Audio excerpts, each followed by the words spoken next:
Sabarik-barik musibah kawa apa alun sabarik musibah kerambil. Kok sampai badan jadi mumbang, Allah tentu jadi kerambil. Alulai nyobai ditupai jatuh ketek badan. Sampai badan jadi kerambil, malang nasib kerambil ko biar mudo biar masak. Nyo ambil de orang nyo jatuhan saya ke bawah.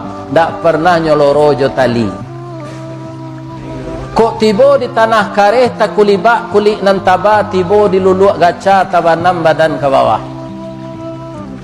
Lai nyo keluar di orang dari luluak gaca tu, lai pinyo sulo jo basi runciang.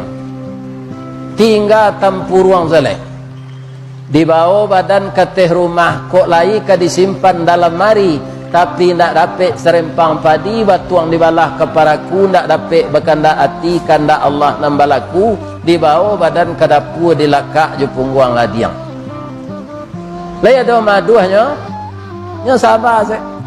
Sudah tu nyo kuku lu di orang jo kukuran motor listrik. Sabalun tatampuruang dak nyantian. Sudah tu nyo rameh jo ayah.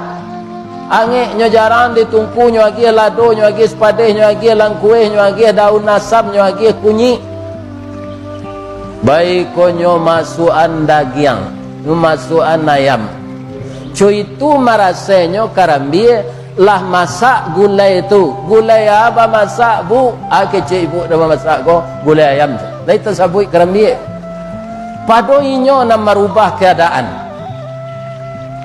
Ya kan? Masak randang. Bu, randang. Lai tersabui kerambie. Marasai saja dari arai nan dapat namo ayam jodagiang. Acu itu musibah datang ke kerambie.